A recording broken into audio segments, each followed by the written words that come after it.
In recent years, global governments have been forced to balance a tough economic climate with increased expectations and demand for its services from citizens. This has pushed government organisations into constant policy change in a bid to keep pace with their society's needs. Given the breadth and complexity of their obligations, it's no surprise that government organisations are perceived as slow in their response to these evolving demands.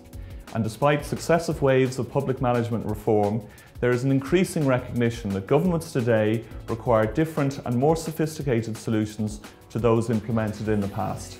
Considering this, there is a consensus for change in public service delivery so that policies can be implemented quicker, so that they take effect and yield benefits during a government's own tenure. This in turn allows them to be held accountable for their own policy commitments rather than those of a preceding administration. A strategy that allows this faster response means taking the focus away from what needs to be done and placing it onto how to do it. This methodology is characterised within agility as an approach to business and technology transformation.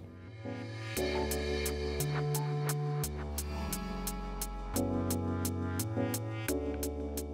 pursuit of agility, organisations must avoid the issues of taking conventional project delivery approaches to business transformation. The sequential steps that lead to the desired outcome, where all project features need to all be defined at the beginning and are implemented at completion. The problem here is the dynamics of society, or changes in internal priorities often mean that by this time, the original requirement has changed, or been replaced by one of greater magnitude, resulting in failed projects or wasted public resources.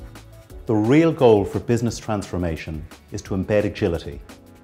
Organisations need to build processes, technical platforms, and organisational structures that allow change to happen on a continual basis. Organisational change must become business as usual. Once these structures are in place, transformation can be delivered in small, manageable chunks, meaning better visibility of delivery, better communications and constant feedback. This ensures that expectations are managed and the organisation gains the flexibility to respond to changing priorities and changing requirements.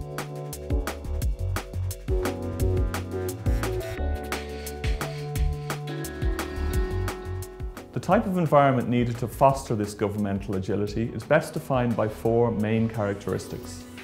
1. Strategic adaptation.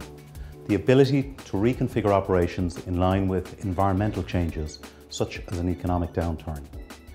2. Being outcome focused, which allows a government to concentrate on the complex cross-portfolio challenges that require joined-up approaches from business units.